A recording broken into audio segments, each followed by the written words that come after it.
এই ভাগবত গীতায় ভক্তিযোগটাকে যদি আমরা দেখি, পুরো ভক্তিযোগটাকে একটা শব্দ দিয়েই ব্যাখ্যা করা যেতে পারে। সেটা হচ্ছে ভগবান শ্রীকৃষ্ণ বারবার বলছেন যে মতপরায়ণ হও, মানে আমার হও।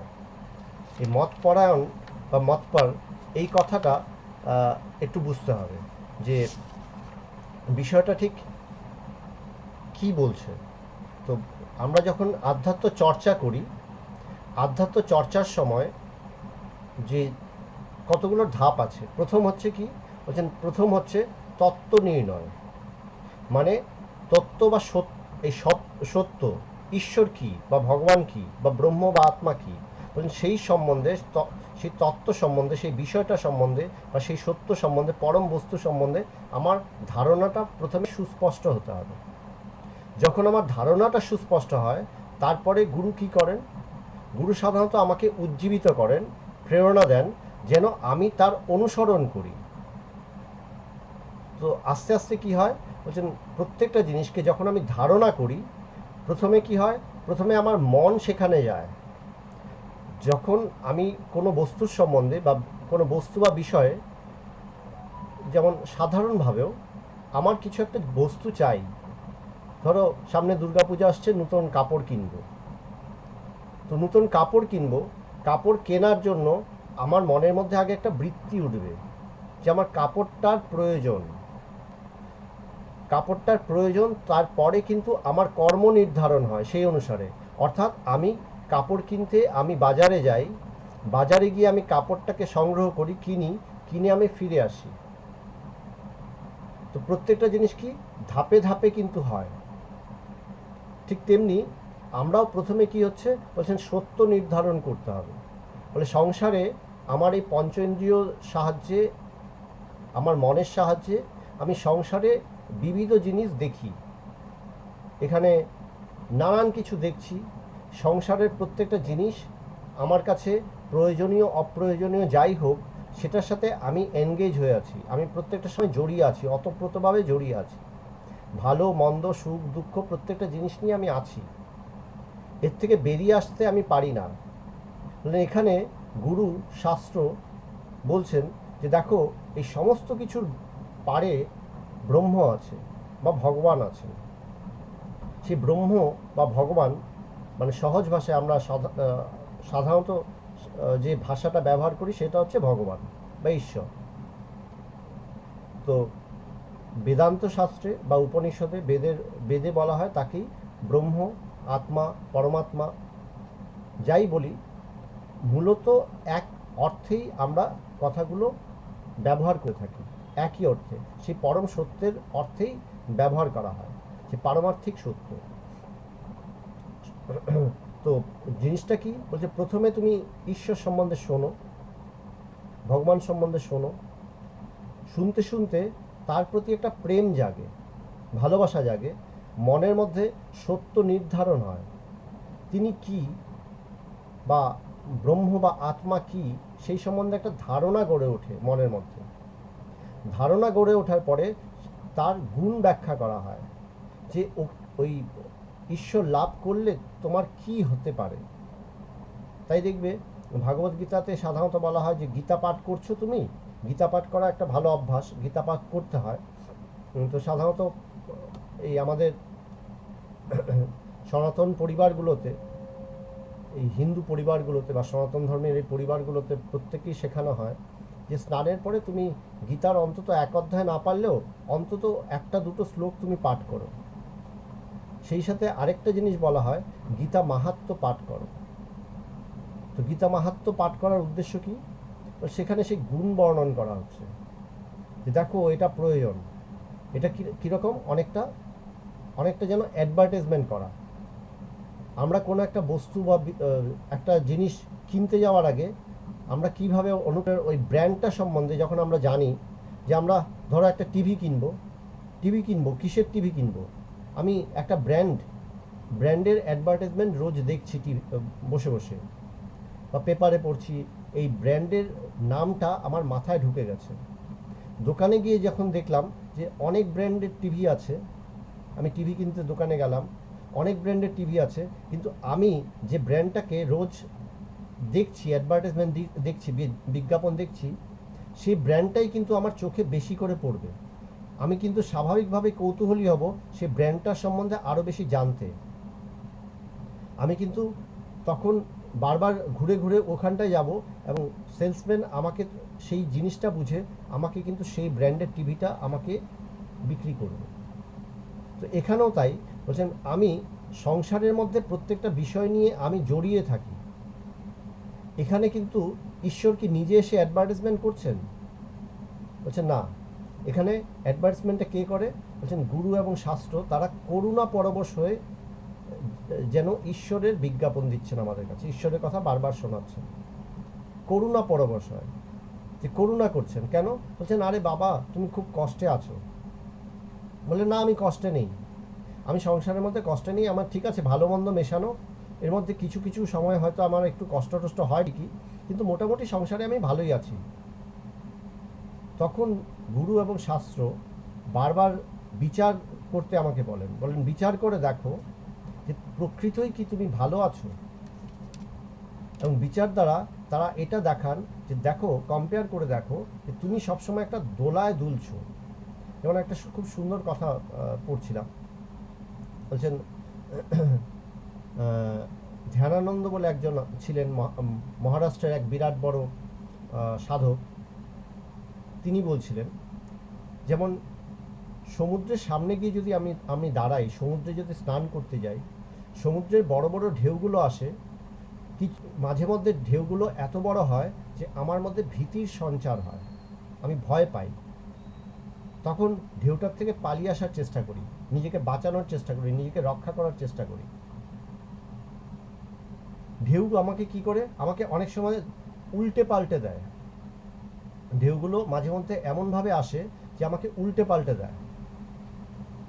তো সংসারেও দেখা যায়, আমি সংসারে চলছি, সংসারে চলতে চলতে, সংসার ব্যবহার করতে করতে, সংসারের মধ্যেও কিন্তু আমি নানান কাজকর্মের মাঝখানে মাঝে মধ্যে আমি উল্টে পাল্টে যাই, সব তালগোল পাকিয়ে যায়, সামলে উঠতে পারি না।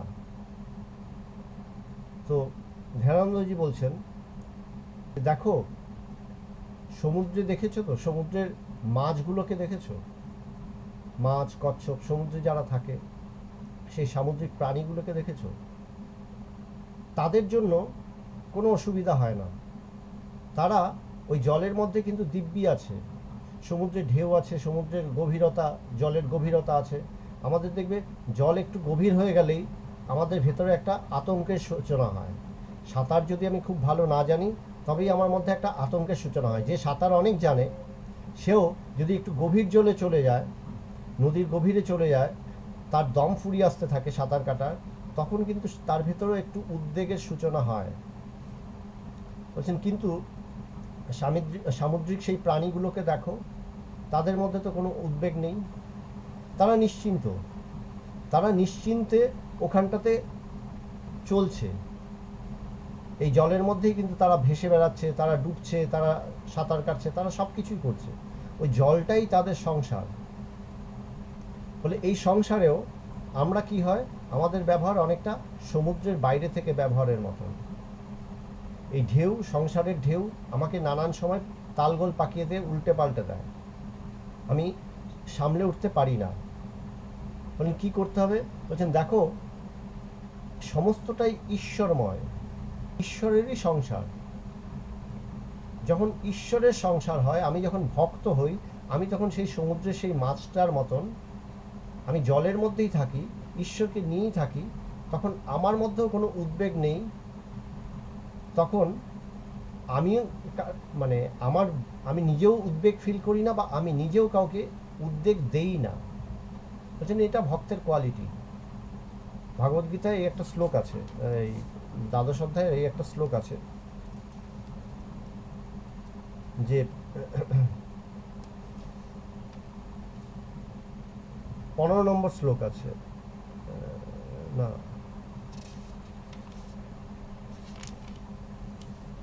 একটা শ্লোক আছে যে আমি কাউকে উদ্বেগ দেই না, কেউ আমার দ্বারাও উদ্বেগ প্রাপ্ত হয় না। আমি শ্লোক নাম্বারটা ভুলে গেলাম।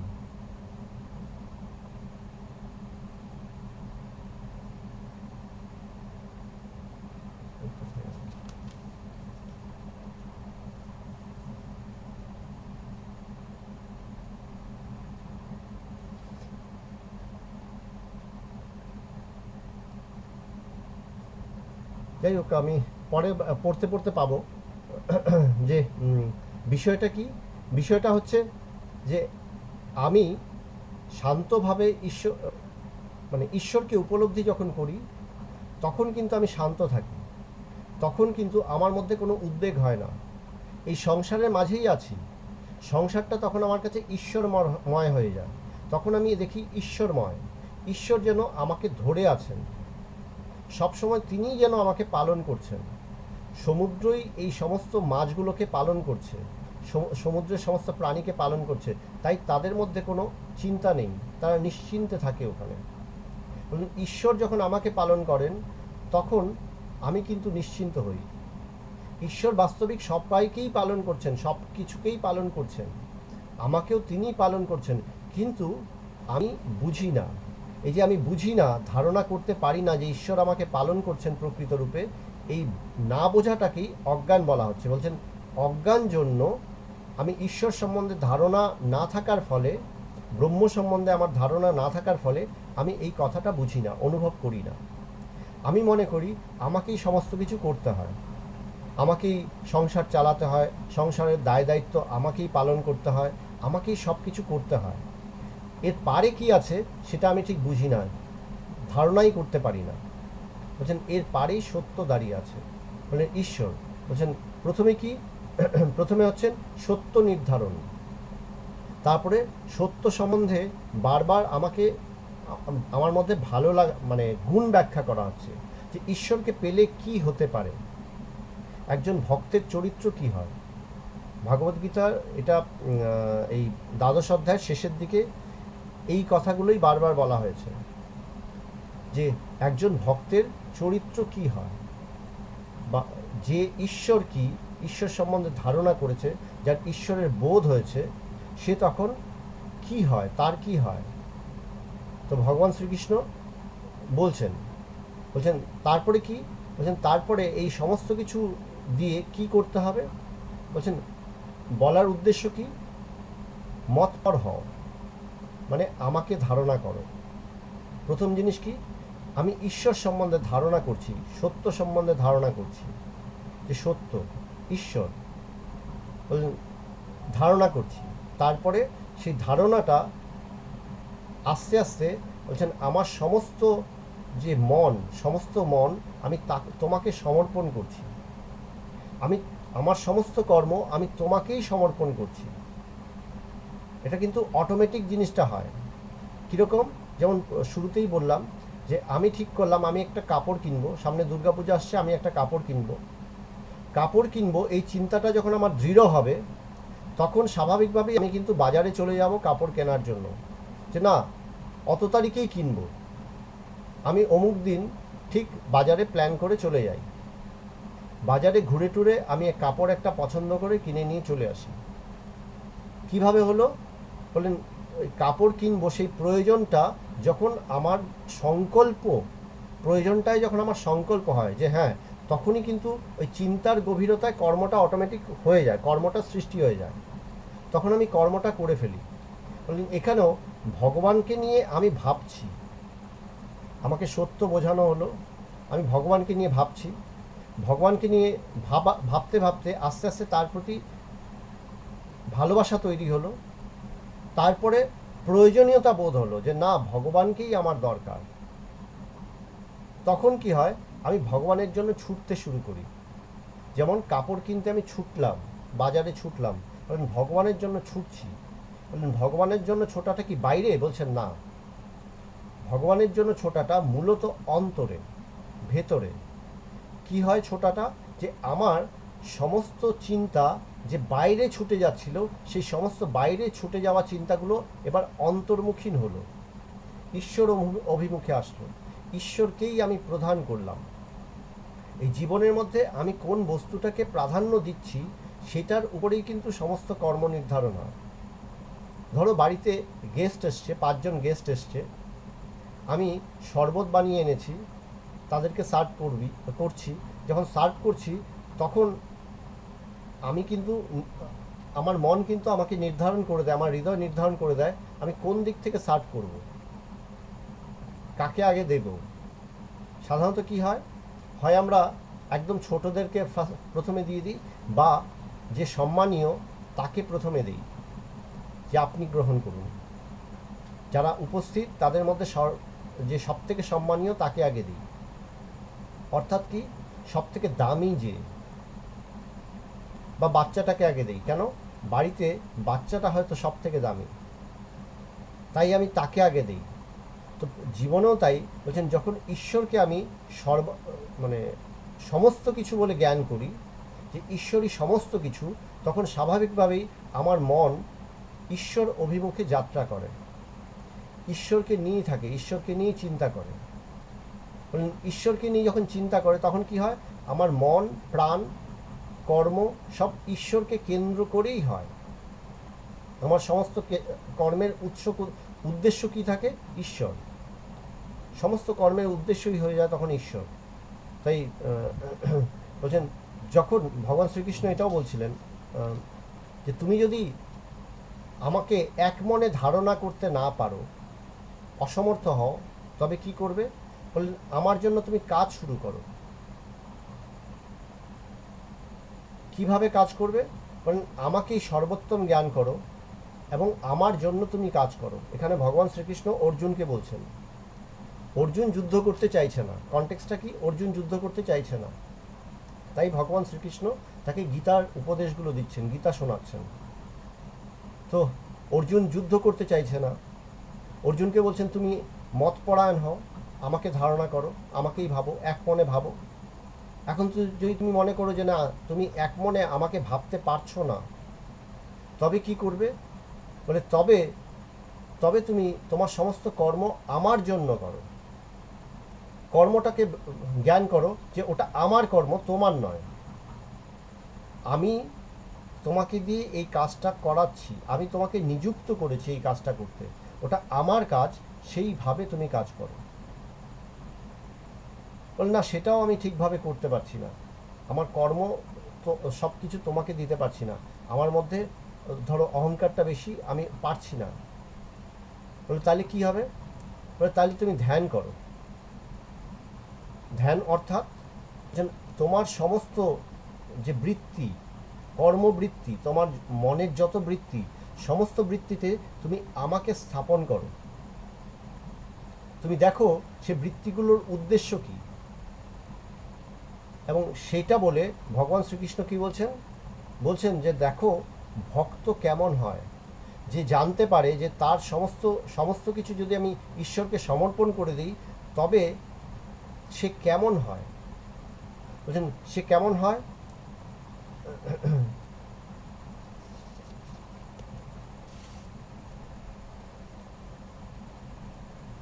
বলছেন, যিনি নিরন্তর যোগের পরাকাষ্ঠার সঙ্গে সংযুক্ত, লাভ এবং লোকসানে সন্তুষ্ট, যার মন ইন্দ্রিয়সমূহ এবং দেহ সংঘাত দৃঢ় নিশ্চয়, মন ও বুদ্ধি আমাতে অর্পিত, তিনি আমার প্রিয়তম ভক্ত।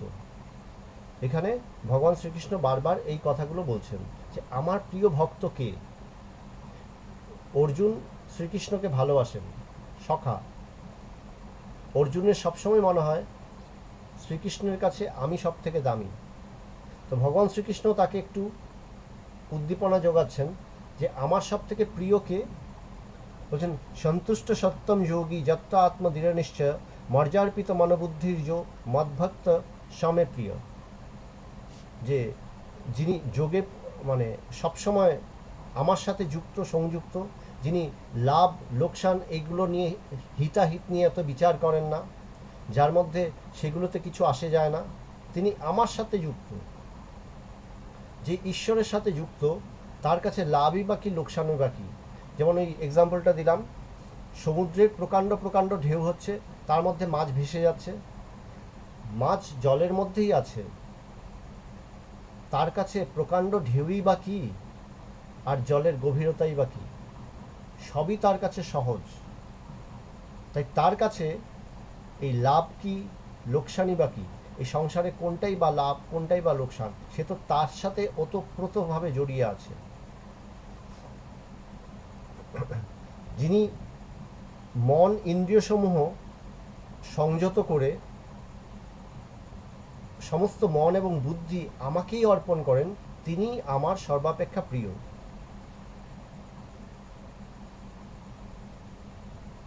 এই যে এই 15 নম্বর শ্লোকটা, যে শ্লোকটা তখন খুঁজছিলাম পাচ্ছিলাম না, শ্লোক নাম্বারটা ভুলে গেছিলাম। যস্মান্ন যস্মা ন উদ্দীয়তে লোকে লোক লোক ন উদ্দীয়তে চ য হর্ষমহর্ষম ভয় উদ্বেগর মুক্ত য স চ মে প্রিয়। যে মানে যিনি কারুর উদ্বেগ সৃষ্টি করেন না, বা যার দ্বারা এই সমস্ত লোকে কেউ উদ্বিগ্ন হয় না, যিনি হর্ষ, বিষাদ, ভয় এবং সমস্ত বিক্ষোভ থেকে মুক্ত, তিনি আমার প্রিয়তম ভক্ত। ভগবান শ্রীকৃষ্ণ বলছেন যে সে আমার প্রিয়তম, যার কাছে আনন্দই বা কি, বিষাদই বা কি, তার কাছে দুটোই সমান, আনন্দ বিষাদ। সে সমস্ত ভয় থেকে মুক্ত, তার কোনো ভয় নেই। সমুদ্রের ঢেউগুলোকে আমরা ভয় পাই বাইরে থেকে, মাছেরা সমুদ্রের মধ্যে থাকে, তাদের কাছে সমুদ্রটা ভীতিমূলক নয়, সে ওখানেই তার জীবন, ওখানেই সব কিছু। বলছেন সে নিজে কখনো উদ্বিগ্ন হয় না এবং কোনো লোককে সে উদ্বিগ্নও করে না। তার কাছে সমদৃষ্টি। কেন বলছেন সমদৃষ্টি? সে জানে ঈশ্বরই সবাইকে পালন করছেন, তাই সে কাউকে তাড়না করে না, তার দ্বারা কারোর আঘাত লাগে না। অনপেক্ষ শুচির দক্ষ উদাসীন গতবদ্ধ সর্বারম্ভ পরিত্যাগী য মদ্ভক্ত স মে প্রিয়। যিনি আকাঙ্ক্ষা করেন না, বাহ্য অভ্যন্তর সূচি, দক্ষ অর্থাৎ আরাধনার বিশেষজ্ঞ, পক্ষ বিপক্ষের অতীত, দুঃখমুক্ত এবং সমস্ত আরম্ভের ত্যাগী, তিনি আমার প্রিয়। করণীয় কোনো কর্ম তার দ্বারা আরম্ভ হওয়ার জন্য আর বাকি থাকে না। একটা কি বলছেন, তার কোনো আকাঙ্ক্ষা নেই, আলাদা করে কোনো বস্তুর আকাঙ্ক্ষা নেই, আমি তার সাথে ওতপ্রোত হয়ে আছি। এখানে একটা জিনিস কি বলছেন, ঈশ্বরকে সর্বৈশ্বর্য বলা হয়। আমরা সাধারণত ঐশ্বর্যের প্রতি আমাদের আকাঙ্ক্ষা তৈরি হয়, মন সবসময় কোনো না কোনো, মানে যেমন আমি একটা কাপড় কিনবো, তো কাপড়টা কি একটা ঐশ্বর্য, একটা বস্তু বা ঐশ্বর্য, তো সেটাকে সংগ্রহ করব, ওটাকে আমার করব। তো সর্বৈশ্বর্য ঈশ্বর বলছেন, তাকে যদি আমি লাভ করি, তখন আমার মধ্যে আকাঙ্ক্ষা তো স্বাভাবিকভাবেই থাকবে না, আমার মধ্যে কোনো উদ্বেগও থাকবে না, কোনো আকাঙ্ক্ষাও থাকবে না। বলছেন তিনি তিনি তখন সমস্ত আরাধনায় দক্ষ। অর্থাৎ কি, যে আমার মনের সমস্ত বৃত্তি, আমার প্রাণ, আমার সমস্ত কিছুই লক্ষ্য কি, ঈশ্বর। ঈশ্বরের সাথে তখন আমি জড়িয়ে আছি, তাই তাকে বলা হচ্ছে দক্ষ। মানে সে কখনোই সেখান থেকে, যেমন প্রথম যখন কেউ সাইকেল চালাতে যায়, সাইকেল চালানো শেখে, তখন কি হয়, মানে সে সাইকেল চালাচ্ছে, প্রথমে তার ভেতরে একটা ভয় থাকে, দুটো চাকার উপরে কিভাবে ব্যালেন্স করব। সেই ভীতিতেই সে বারবার পড়ে যায়, ব্যালেন্সটা সে আনতে পারে না। পেছন থেকে তাকে কাউকে ধরতে হয়, ধরে সাইকেল চালানোটা একটু শেখাতে হয়। সে একটু করে সাইকেল চালানোটা শেখে। যখন ব্যালেন্স করতে পারে, প্রথম সে প্রচণ্ড কনসেন্ট্রেট করে যাতে সাইকেলের চাকাটা ঘুরে না যায়, সোজা যাতে সে চালাতে পারে। আস্তে আস্তে চালাতে সে যখন অভ্যস্ত হয়ে যায়, তখন কিন্তু সে সাইকেলটা নিয়ে যা খুশি তাই করে, হাত ছেড়ে চালাচ্ছে, উল্টে বসে চালাচ্ছে, সে যে কোনোভাবে সিটে বসে চালাচ্ছে বা পেছনে ক্যারিয়ারে বসে চালাচ্ছে, সে যেমন খুশি যা খুশি তাই করতে পারে। তখন সে দক্ষ। বলে ঠিক তেমনি বলছেন, তুমি যাই করো না কেন, বলেন যে সত্যিকারের ঈশ্বরকে জেনেছে, যে সেখানে প্রতিষ্ঠিত হয়েছে, সে কেমন, সে দক্ষ। যে কোনো অবস্থাই হোক না কেন, প্রতিকূল অনুকূল যে অবস্থাই হোক না কেন, উদ্বেগজনক হোক বা যাই হোক, সে সবসময় কিন্তু ভালোই আছে। এই যে আমরা প্রত্যেকটা সময় চিন্তা করি, ঝড় উঠছে, সমুদ্রে ঝড় উঠছে, হ্যাঁ, তো প্রচণ্ড ঝড়ে প্রচণ্ড ক্ষতি হবে, তো সমুদ্রের মাছগুলো কি উদ্বেগ করে? তারা তো তার মধ্যেই থাকে, তাদের জন্য কোনো উদ্বেগ নেই। তারা জানে ওর মধ্যেই আমার জীবন, ওর মধ্যেই সে দিব্যি আছে। বললেন এটা হয়। জন দৃশ্যতি ন দেষ্টি ন শোচতি ন কাঙ্ক্ষতি শুভ অশুভ পরিত্যাগী ভক্তিবান্য স মে প্রিয়। যিনি কখনো হৃষ্ট হন না, দেশ করেন না,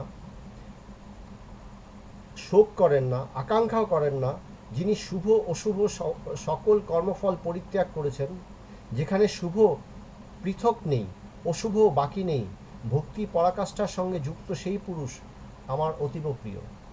ভগবান শ্রীকৃষ্ণ বলছেন যে সে কি বলে, সুখের আকাঙ্ক্ষা নেই, সে সুখে একদম মত্ত হয়ে গেল, আনন্দে মত্ত হয়ে গেল, বা দুঃখে ভেঙে পড়ল, অন্যের সাথে বিদ্বেষ করছে, বলছেন এগুলো কোনোটাই সে করে না, সে কোনোটাই আকাঙ্ক্ষাও করে না, সুখের আকাঙ্ক্ষা করে না, কোনোটাই সে আকাঙ্ক্ষা করে না। শুভ অশুভ সমস্ত মানে তার কাছে আলাদা করে কোনো বিচার নেই। শুভ অশুভ, যেমন আমরা প্রাথমিক অবস্থায় একটা বিচার থাকে, প্রাথমিক অবস্থায় বিচারটা কেন দরকার বলে, আমরা যখন ঠাকুর ঘরে যাই শুদ্ধ বস্ত্র পরে যাই, শুদ্ধ মন নিয়ে যাই, নিজেকে শুদ্ধ করে স্নান করে বা হাত মুখ ধুয়ে তবে ঠাকুর ঘরে যাই। স্নান না হলে ঠাকুর ঘরে কেন এটা করি? আমার মধ্যে পবিত্রতার ভাব সঞ্চারের জন্য, ঈশ্বর বিশুদ্ধ ওই ভাবটার জন্য আমি কোনো বিজাতীয় ভাব বা ধারণা নিয়ে সেখানে যাব না। এই ধারণাটা বৃদ্ধির জন্য এই আচরণটা, বাইরের এই আচরণটা সাধারণত আমরা করে থাকি।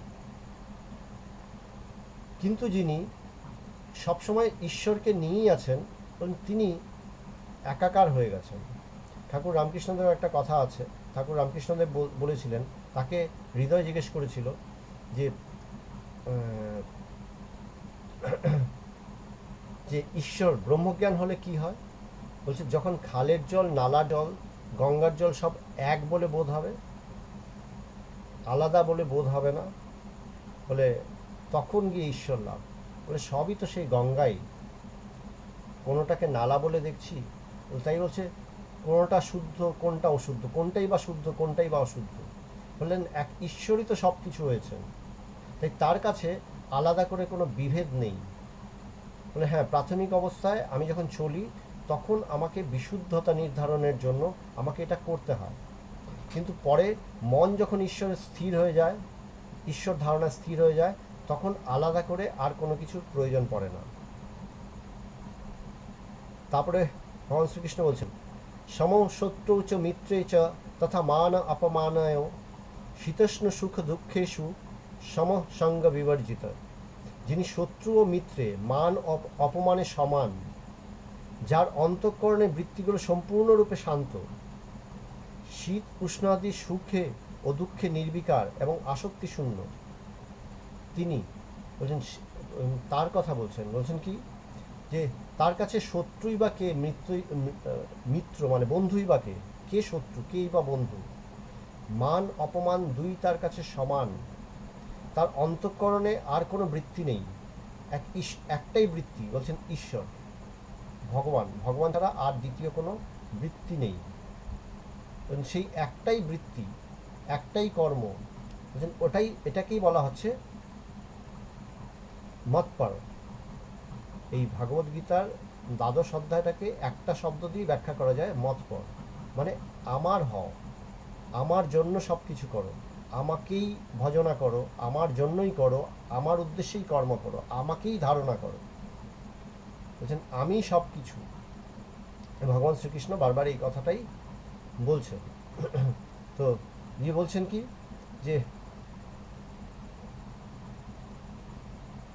স্থূল্য নিন্দা স্তুতির মৌনী সন্তুষ্ট জেন কেনচিৎ অনিকেত স্থিরমতির ভক্তির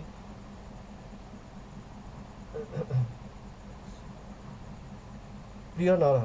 যিনি নিন্দা ও প্রশংসায় সম, মননশীলতায় চরম সীমায় পৌঁছে, যার মন এবং ইন্দ্রিয় সম শান্ত, যে কোনো প্রকার দেহ নির্বাহ যিনি সন্তুষ্ট, যিনি নিজ বাসস্থানের প্রতি মমতা শূন্য, ভক্তির পরাকাষ্ঠাতে স্থিত সেই স্থির বুদ্ধি পুরুষ আমার প্রিয়। স্থির বুদ্ধি, বুদ্ধিটা স্থির হয়েছে, কোথায় স্থির হয়েছে? ঈশ্বরে, ভগবানে। এই বুদ্ধি অন্য কোনো কিছুকে অন্বেষ করে না, খোঁজে না, অন্য কোনো কিছুর প্রতি আকাঙ্ক্ষা করে না, তার বুদ্ধি স্থির। সে সমস্ত কিছুই আমাকেই অর্পণ করেছে, সেই রকম যে ভক্ত, ভক্তকে বলছেন ভক্ত হচ্ছেন সেই সত্য বস্তু, যেটা বললাম, সেই সত্য বস্তু বা পরম বস্তু, পরম ঈশ্বরকে নির্ধারণ করলো, জানলো, এবং নিজের সমস্ত কিছুই, মন, প্রাণ, সমস্ত কর্ম, সমস্ত কিছুই ঈশ্বরকে অর্পণ করলো। মন কি? মন হচ্ছে বৃত্তি, যে বৃত্তি আমাদের ইন্দ্রিয় নির্ভর করে বা কল্পনা নির্ভর করে বৃত্তিগুলো অহরহ ওঠে। বৃত্তিগুলো সাধারণত এই সংসার নিয়ে থাকে, জগতের নানান বস্তু বিষয় নিয়ে থাকে। সেই বৃত্তিগুলোকে আমি টেনে ঈশ্বরে অর্পণ করলাম। আমার কাছে অন্য, আমার বুদ্ধিতে এখন দ্বিতীয় আর কিছু নেই, ঈশ্বর ভিন্ন দ্বিতীয় আর কিছু নেই। তিনি পরম, আমি তাকে ছাড়া অন্য কাউকে দেখি না। ভগবান একবার একটা খুব সুন্দর কথা বলেছিলেন, বলছিলেন দেখবি যে বিরাট বড় প্রোগ্রাম হচ্ছে, লাখে লাখে লোক এসছে, প্রচুর লোক, হাজার হাজার লোক, হাজার হাজার লোক এসছে, স্টেজে বহু লোক বসে আছে। ধরো কথার কথা বলছি, ধরো এখন এই যে পলিটিক্যাল পার্টিগুলোর মিটিং হয়, লাখ লাখ লোক হয়, বলে সবাই দেখতে গেছে, স্টেজে সবাই উঠেছে, সবাই বক্তৃতা দিচ্ছে, অনেক বক্তৃতা দিচ্ছে, স্টেজ জোড়া, প্রচুর মানুষ বসে আছে। কিন্তু প্রধান যে নেতা, সে যখন স্টেজে আসে, লোকে কিন্তু তার জন্যই অপেক্ষা করে, সে আসলে বাকি সব অবান্তর হয়ে গেল, তারা শুধু তখন তাকেই দেখে।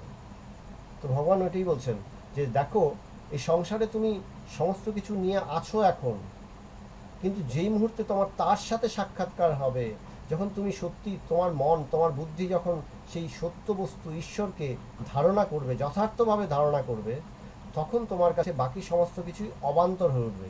স্টেজে যেই মুহূর্তে প্রধান নেতা উঠল, অমনি অন্য সমস্ত নেতা, তাদের বক্তব্য অবান্তর হয়ে যায়। সাথে সাথে মাইকটা কিন্তু সেই প্রধান নেতাকে দিয়ে দেওয়া হয়, বলে আপনি বলুন এবার। বলছেন কি, আমার বুদ্ধি এতক্ষণ নানা কিছু নিয়েছিল, সমস্ত নানা কিছুকে আমি ঈশ্বরকেই অর্পণ করছিলাম। এই সংসারের যা কিছু, বলেন খাদ্যদ্রব্য, বলছেন আমি ঈশ্বরের জন্য বানাই, ঈশ্বরের সেবাতে দেব। বলেন বস্ত্র, বললেন আমি ঈশ্বরের জন্য বানাচ্ছি, ঈশ্বরকে দেব। ফুল, বলে এত সুন্দর সুন্দর ফুল হয়েছে বাগানে, ফুলগুলো সংগ্রহ করেছি, আমি আমার ঈশ্বরকে সুন্দর করে সাজাবো। আমার সমস্ত কর্ম, আমার সমস্ত মন দিয়ে আমি ঈশ্বরকে সুন্দর করে সাজাচ্ছি, মানে ঈশ্বরকেই ধারণা করছি। এই ঈশ্বরকে সম্পূর্ণরূপে ধারণা করতে করতে যখন ঈশ্বরের সাথে আমার মন যখন যথার্থভাবে ঈশ্বরকে নির্ধারণ করে, যখন বোঝে যে তিনি অনন্য, তখন এই মতপর বিষয়টা আমার কাছে স্পষ্ট হয়ে যায় যে আমার সমস্ত কিছু করার উদ্দেশ্য, আমার সমস্ত কিছুর উদ্দেশ্য একটাই, ঈশ্বর। বলছেন যার এই অবস্থা হয় সেটাই যথার্থ ভক্তি। এবং ভগবান শ্রীকৃষ্ণ বলছেন সেই আমার সব থেকে প্রিয়, সেই মানুষটি উৎকৃষ্ট এবং সেই আমার সব থেকে প্রিয়। এবং তারপরে দ্বাদশ অধ্যায় তিনি শেষ করছেন যে যে সকল মতপরায়ণ আন্তরিক শ্রদ্ধাযুক্ত পুরুষ এই ধর্মময় অমৃত উত্তম রূপে সেবন করেন, সেই সকল ভক্ত আমার অতীব প্রিয়। যে এই যে তোমাকে এত উপদেশ দিলাম, ভগবান শ্রীকৃষ্ণের কথা, যে এই যে এত উপদেশ দিলাম, এত কথা বললাম, এতগুলো কথা, মূল বিষয়টা কি? ঈশ্বর। মূল বিষয়টা কি? এই আত্মা। তাকে যথার্থভাবে ধারণা করো, তখন তখন তুমি, বলছেন এখানে অমৃত এই শব্দটার ব্যবহার করলেন, তখনই তুমি অমৃত লাভ করবে, অর্থাৎ অমর হবে। বলুন যে অমৃত পান করেছে সে সমস্ত ভয়, সমস্ত উদ্বেগকে জয় করেছে। আমাদের আলটিমেট ভয় কি? বলছে মৃত্যু ভয় হচ্ছে সর্বোত্তম ভয়। বলে যে অমৃত পান করেছে তার তো মৃত্যু হবে না। তো প্রধান ভয় যদি জয় হয়ে গেছে, তাহলে অন্য ছোট ভয়গুলো তো এমনি জয় হয়ে যাবে। বলছেন যে ঈশ্বরকে জেনেছে সে সব জেনেছে, সে অমৃত লাভ করেছে, তার মধ্যে কোনো দেশ উদ্বেগ কোনো কিছুই নেই, তাই সে শান্ত, চিরশান্ত, সে স্থির। বুঝলেন? এই হচ্ছে ভাগবত গীতার দ্বাদশ অধ্যায়। দ্বাদশ অধ্যায়ের মূল বিষয়টাই হচ্ছে একটা শব্দই, মতপর। এটা দিয়েই পুরো ভাগবত গীতার এই দ্বাদশ অধ্যায় ভক্তিযোগটাকে